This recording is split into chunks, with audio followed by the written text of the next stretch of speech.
Muy buenas y bienvenidos a esta nueva exploración. Si eres una persona emprendedora con esa curiosidad por entender cómo funcionan las empresas o si buscas conocimiento para esa libertad financiera, pues este es tu sitio. Aquí lo que hacemos es mirar empresas de cerca, analizamos sus acciones, hacemos ese análisis fundamental, ¿no? Para entender bien a qué se dedican y cómo ganan dinero. Y como siempre, un recordatorio rápido. Nada de lo que comentemos aquí es una recomendación de compra ni de venta, ¿eh? Es solo una forma de aprender juntos. Hoy ponemos la lupa sobre un auténtico gigante tecnológico, Meta Platforms Inc. Sí, la que muchos todavía llaman Facebook. Su símbolo en bolsa, Meta.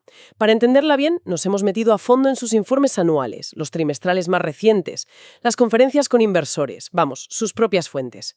Nuestra misión hoy, pues desgranar la compañía, entender el negocio, los números, los riesgos y ver qué nos dice su valoración ahora mismo. Exacto. Y para hacerlo de forma ordenada, vamos a seguir un camino, digamos, lógico. Primero una introducción. ¿Quién es Meta hoy? Algunos datos clave. Después nos metemos de lleno en el modelo de negocio. O sea, cómo hacen dinero y qué les diferencia. Luego miraremos la salud financiera, las perspectivas, el sector, quién manda ahí dentro, los riesgos. Y claro, la valoración. Y dedicaremos un buen rato a esa caída reciente de la acción, ¿verdad? Que dio que hablar tras los últimos resultados. Y cerramos con una reflexión sobre qué es esto del análisis fundamental. Suena muy completo. Venga, pues empecemos por el principio. ¿Quién es Meta hoy en día? Pues Meta Platforms Inc., aunque nació como Facebook allá por 2004, ¿recuerdas? Con Mark Zuckerberg y sus compañeros de Harvard. Hoy es mucho más que esa red social. Sigue dirigida por Zuckerberg, que es presidente y CEO. Y esto es clave, ¿eh? Tiene una estructura de acciones, digamos, de doble clase. Sus acciones le dan más poder de voto. Ah, vale. O sea que tiene el control mayoritario. Eso es. Su visión estratégica es la que, al final, prevalece. Importante para quien invierte, claro. Salió a bolsa en 2012 como FB. Luego cambió el nombre y el símbolo a Meta, entre 2021 y 2022. Un cambio que reflejaba esa apuesta fuerte por el metaverso. Mm, ¿Y en tamaño? ¿En alcance? Pues la sede está en California, pero operan en todo el mundo. Tienen casi 80.000 empleados a finales de 2025. Una barbaridad. Pero el dato que realmente impacta es su comunidad. Usan su familia de apps, que son Facebook, Instagram, WhatsApp y Messenger, más de 3.500 millones de personas. ¿Cada día? Cada día. Es lo que llaman DAP, Daily Active People. Y esta cifra es fundamental. Es una base de usuarios y de datos gigantesca. Es la base de todo su negocio. Una base descomunal, desde luego. ¿Y cómo se refleja eso en bolsa ahora mismo? Pues mira, a finales de octubre de 2025, la acción, Meta, estaba sobre los $648. El consenso de los analistas financieros es muy positivo. Una compra fuerte, dicen. Casi todos recomiendan comprar. Ajá. Ponen un precio objetivo medio a un año vista sobre los $847. Eso implicaría una subida potencial de más del 30%. Y además, algunos análisis más técnicos, como el DCF, el flujo de caja descontado, que básicamente intenta valorar la empresa por el dinero que se espera que genere, Sí. sugieren que podría estar infravalorada. Hablan de un valor intrínseco teórico por encima de los $1.100. Vaya. Y otro dato interesante.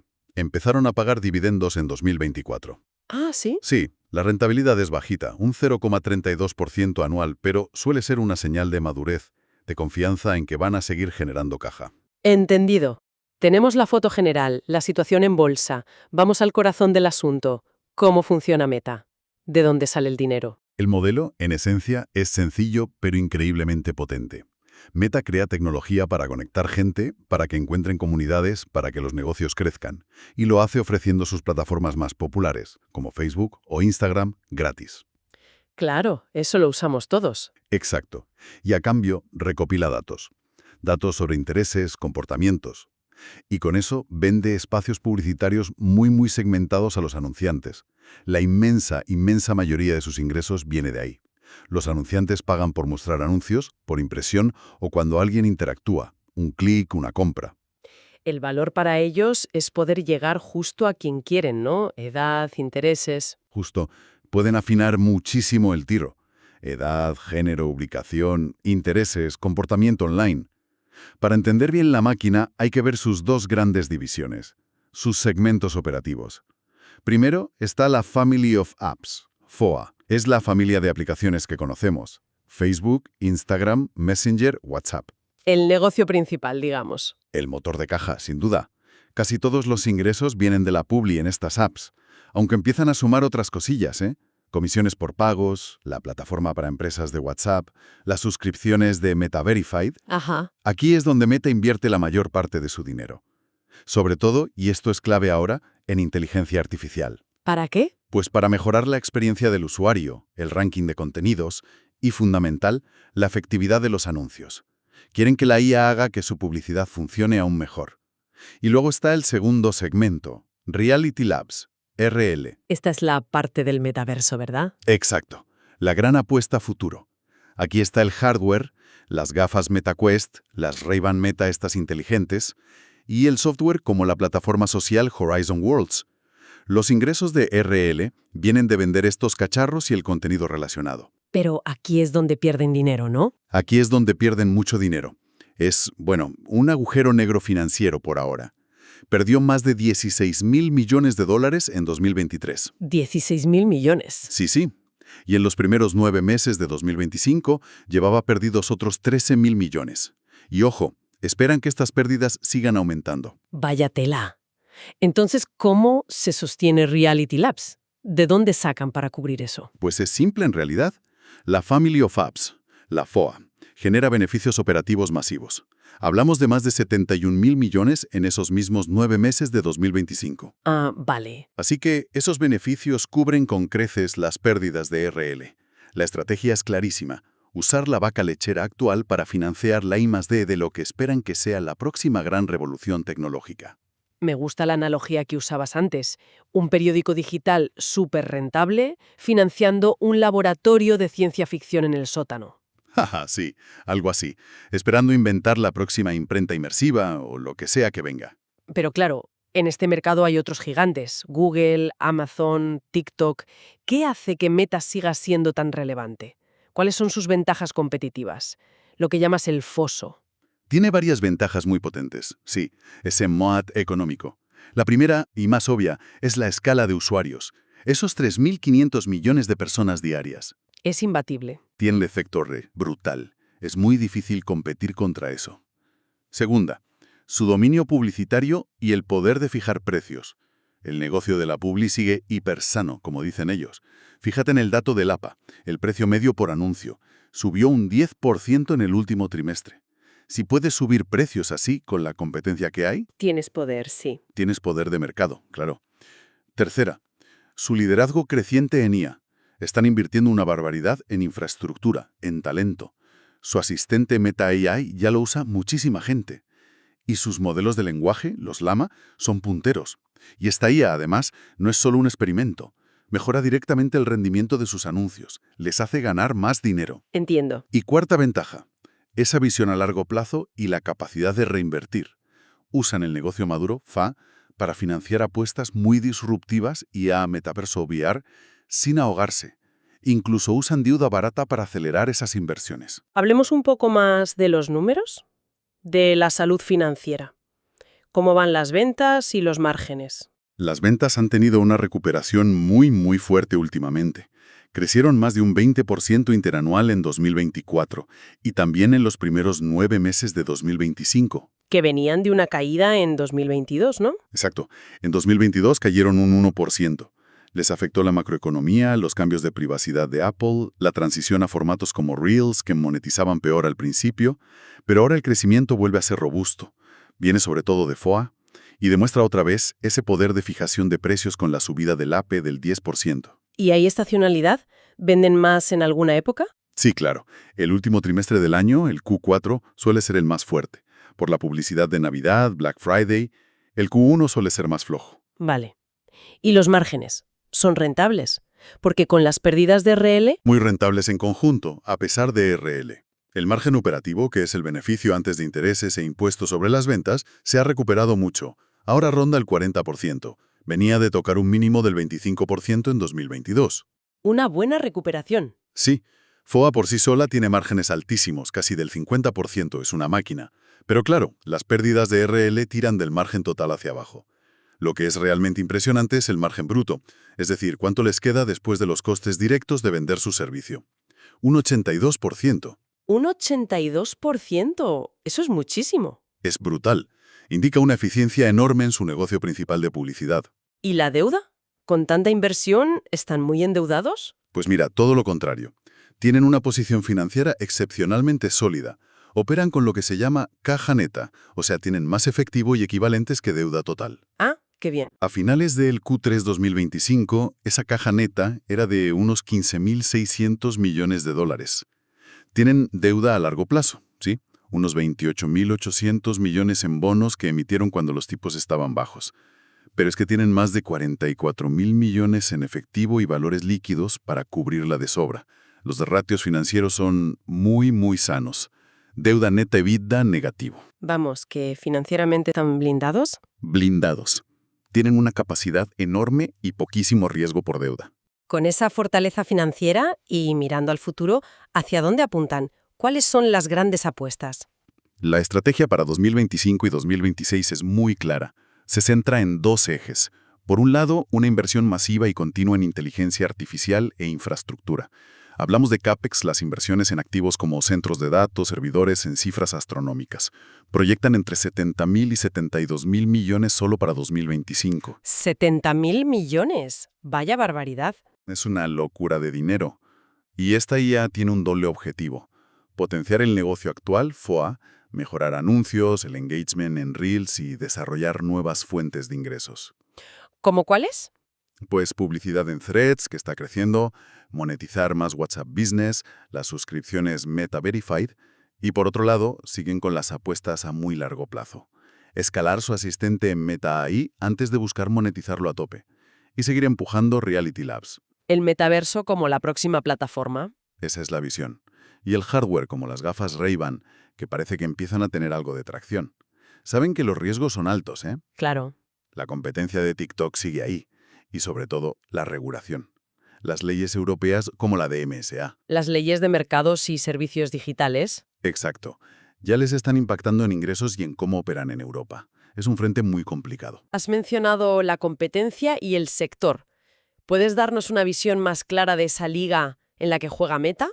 Juega principalmente en la liga de las redes sociales y la publicidad digital. Ahí es el rey, o uno de los reyes. Pero con esa apuesta tan fuerte y diferenciadora en realidad aumentada y virtual, en AR/VR, es un sector de innovación rapidísima, siempre con la amenaza de que algo nuevo lo cambie todo. Y la competencia es feroz, ¿no? Brutal. Google, Alphabet, Amazon, Apple, TikTok, ByteDance, Microsoft. Todos gigantes con recursos enormes. A pesar de eso, el mercado está muy concentrado. Es casi un oligopolio publicitario digital, con Google y Meta dominando gran parte. Y por eso tienen encima tanto escrutinio antimonopolio. ¿La FTC en Estados Unidos, la Comisión Europea? Justo. Reguladores mirando si abusan de su posición dominante. Y la cuota de mercado de Meta, si la mides en atención en usuarios, sigue siendo dominante con esos 3.500 millones de usuarios diarios. ¿Y quién toma las decisiones clave en esta máquina tan grande? Háblanos un poco del equipo directivo. Pues, como decíamos antes, el poder está muy concentrado en Mark Zuckerberg. Es el fundador, presidente CEO y el CODM, el Chief Operating Decision Maker, el que corta el bacalao, vamos. Por la estructura de acciones de doble clase. Exacto, eso le da el control. Luego, claro, tiene un equipo directivo potente. Susan Lee es la directora financiera, CFO. Javier Oliván, el director de operaciones, COO. Andrew Bosworth es el CTO, el jefe de tecnología, y lidera Reality Labs. ¿Y están alineados con los accionistas? ¿Cómo gestionan el capital? Bueno, usan mucho las acciones restringidas, las RSUs, para los empleados. La idea es alinear intereses. Pero claro, el control total de Zuckerberg siempre genera ese debate. Sus intereses a largo plazo, a veces un poco mesiánicos con el metaverso, coinciden siempre con los del accionista minoritario que busca rentabilidad. Es un punto de fricción potencial. Y venden acciones, ¿no? Has dicho que los directivos venden. Sí, los directivos clave, incluido Zuckerberg, venden acciones de forma programada. Usan planes llamados 10B5-1. Es algo habitual para diversificar. No necesariamente una señal negativa, pero es un dato. En cuanto a cómo usan el dinero, su gestión del capital es claramente largoplacista. Priorizan invertir a lo bestia, en el futuro, RL, IA, aunque eso signifique ganar menos a corto plazo. Usan su enorme flujo de caja libre, el FCF, y también han usado deuda barata para financiar estas apuestas gigantes. La compra de WhatsApp en su día. Que pareció carísima. Carísima, pagada sobre todo en acciones. Pero fue una jugada estratégica a largo plazo brutal. Todo suena muy potente, la verdad, pero imagino que los riesgos también son enormes. ¿Cuáles dirías que son los principales peligros para Meta? Son muchos y muy serios, sí. Probablemente el frente más complicado, el que más puede hacerles daño, es el regulatorio y legal. Por ejemplo, Pues todo lo que tiene que ver con la privacidad de datos, leyes como GDPR en Europa, CCPA en California, las multas millonarias que ya les han caído. El tema de la transferencia de datos entre Europa y EU es un lío constante que podría incluso amenazar con cerrarles servicios en la UE. eso sería grave. Gravísimo. Y luego las nuevas leyes europeas, la DMA y la DSA, que les imponen muchas restricciones y costes. Y no olvidemos el riesgo antimonopolio. Que les obliguen a vender Instagram o WhatsApp. De la presión constante por la seguridad de los menores, la moderación de contenido, el debate sobre la sección 230 en UE, es un campo de minas legal, Uf. ¿Y aparte de lo legal? pues los riesgos competitivos y de producto. Perder la atención de los usuarios, sobre todo los jóvenes, frente a TikTok es una amenaza real y constante. Que nuevos productos no funcionen, la dependencia de lo que decidan Apple y Google en sus tiendas y sistemas operativos, si les limitan el rastreo, por ejemplo, o que tarden mucho en monetizar bien formatos como Reels. Y los riesgos de ejecución, ¿no? Con esas inversiones tan grandes. Exacto. Riesgos de ejecución, inversión y reputación. Y si la apuesta por el metaverso, por Reality Labs, es un fracaso, y si esas pérdidas millonarias nunca dan frutos, podrán escalar bien la carísima infraestructura de IA. La propia IA trae riesgos nuevos, desinformación, sesgos. La ciberseguridad es una batalla continua. Cualquier brecha de datos es un golpe duro. La reputación de Meta ya está tocada por temas de privacidad, bienestar. Cualquier escándalo nuevo les hace mucho daño. Y claro, la dependencia tan fuerte de Zuckerberg es en sí misma un riesgo. Y los riesgos macroeconómicos, supongo. Sí, claro.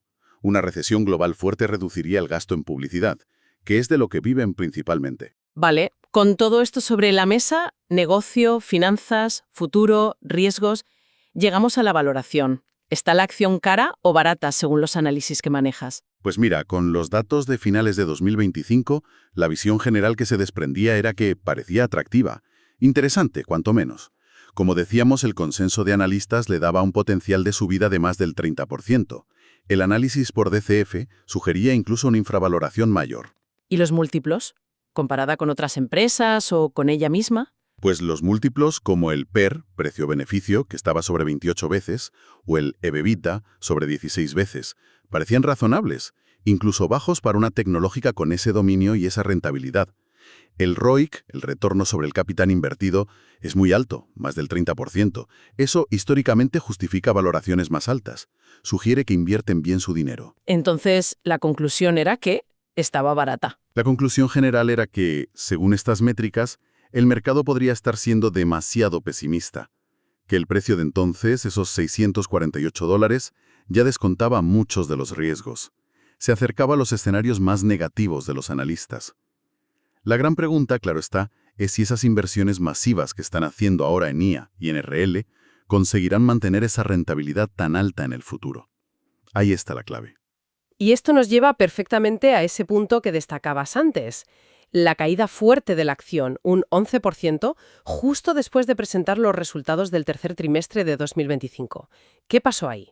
¿Tenía sentido esa reacción tan negativa del mercado? Fue un episodio muy interesante y un ejemplo perfecto de cómo el mercado a veces reacciona a los titulares sin mirar el fondo, ¿no?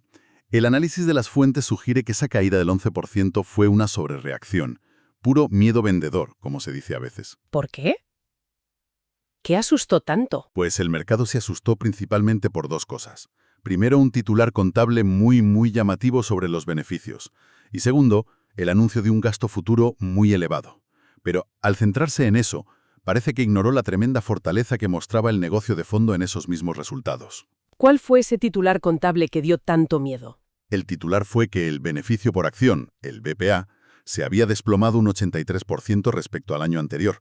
Pasó de $6,3 a solo 1,05. Un 83% menos. Suena fatal. Suena catastrófico, sí. Pero la realidad era otra. Casi toda esa caída se debía a un cargo fiscal extraordinario de casi 16.000 millones de dólares. Y lo más importante, era un cargo no monetario. No implicaba una salida de caja real en ese momento. Era un ajuste contable por una ley fiscal de Estados Unidos, la sección 174. Ah, o sea, un apunte contable, no dinero que salía. Exacto. Si quitabas ese efecto puntual, el BPA real ajustado estaba entre 6,20 y 7,25 dólares. Un resultado muy sólido que de hecho superaba las expectativas de los analistas. Vaya. Pero claro, el mercado se quedó con el titular del menos 83%. Fue una reacción un poco desinformada, digamos. Entiendo. ¿Y la otra razón de la caída? Mencionaste el gasto futuro. Sí, anunciaron un aumento muy importante del gasto previsto para 2025 y 2026, sobre todo en CAPEX, en inversión en infraestructura para IA. El mercado interpretó esto muy negativamente. Surgió el miedo a que el gasto se descontrolara, que creciera más rápido que los ingresos, que se convirtiera en un agujero negro de inversión sin un retorno claro. Un miedo parecido al que hubo con el metaverso cuando la acción se hundió en 2022, ¿no? Justo ese. El fantasma de las inversiones masivas y en rentabilidad. Y además, la guía de ingresos que dieron para el siguiente trimestre fue un poco conservadora, lo que alimentó ese temor a una desaceleración justo cuando el gasto se disparaba. Pero si el negocio de fondo iba bien, como decías. Exacto. Y esa es la clave que el análisis resalta. Más allá del titular del BPA y del miedo al gasto, los números operativos del Q3 2025 eran excelentes. Los ingresos crecieron un 26%. El motor publicitario iba a todo gas. Las impresiones de anuncios subieron un 14%, señal de buen engagement. El precio por anuncio APPA subió un 10%, demostrando poder de mercado. O sea que cobraban más por cada anuncio. Efectivamente, el beneficio neto ajustado, quitando el tema fiscal, fue muy bueno. Y el flujo de caja libre, FCF, más de 10.000 millones en un solo trimestre. 10.000 millones de caja generada en 3 meses. Una barbaridad. Una muestra de salud financiera envidiable. Por eso, la reacción del mercado pareció totalmente desconectada de esta realidad operativa. Fue un caso de libro de vender por miedo al titular y a la incertidumbre futura, ignorando la fortaleza del presente. Queda clarísimo el análisis de esa situación. Impactante cómo puede reaccionar el mercado a veces. Entonces, después de toda esta inmersión tan profunda, ¿qué podemos concluir? ¿Qué significa hacer un análisis fundamental como este al final del día? De un ejercicio así no es y no debería ser nunca llegar a una conclusión de compra esto o vende aquello. Es más bien un viaje pedagógico. Es para entender de verdad cómo funciona una empresa global, usando sus propios datos, sus propias palabras. Se trata de conocer a fondo el modelo de negocio, de dónde vienen los ingresos, qué motores tiene, qué ventajas y, claro, a qué riesgos se enfrenta. Es construir una base sólida de conocimiento. Entender antes de actuar. Exacto. Y aquí viene la parte crucial, la que siempre hay que recalcar. La responsabilidad personal. Ningún análisis, por muy detallado que sea, como este que hemos intentado hacer, puede ni debe sustituir tu propia decisión, tu propio juicio. O sea que esto no es una recomendación. Para nada. Es información, es análisis, es un punto de partida. La responsabilidad final de invertir o no es siempre de la persona que toma la decisión. Es fundamental hacer tu propia investigación adicional, lo que los americanos llaman due diligence. Darle tus propias vueltas hasta que alcances tu propia convicción. ¿Y cómo se alcanza esa convicción personal? Pues haciéndote preguntas clave y respondiéndolas con honestidad. ¿Entiendo de verdad este negocio? ¿Sé cómo gana dinero y cuáles son sus riesgos más gordos? ¿Confío en la directiva? ¿En su estrategia? ¿Encaja esta inversión en mis objetivos? ¿En mi tolerancia al riesgo? Hasta que no tengas respuestas claras a eso, hasta que no te sientas seguro o segura con ellas, no deberías actuar. Es decir, usar este análisis como una herramienta, no como una respuesta definitiva. Justo eso. Es una herramienta para ayudarte a hacerte esas preguntas y encontrar respuestas. Pero la decisión final, la acción de poner tu dinero, es solo tuya. Eso es el análisis fundamental. construir conocimiento para tomar decisiones informadas y con convicción propia. Pues esperamos de verdad que esta exploración tan detallada de Meta Platforms haya sido útil, interesante y, sobre todo, que sirva como ejemplo práctico de cómo se puede abordar el análisis de una compañía. Y les recordamos que tenemos más contenidos como este, más análisis de empresas, vídeos sobre emprendimiento, sobre libertad financiera. Todo en nuestro canal de YouTube. Más exploraciones en profundidad como esta, aquí mismo, en formato audio. Y los análisis fundamentales completos, detallados, por escrito, los tienen en nuestra página web. Si les ha interesado este análisis de Meta y quieren profundizar todavía más, pueden descargar el informe completo que hemos usado como base. Lo encontrarán en el primer enlace, en la descripción o en los comentarios fijados.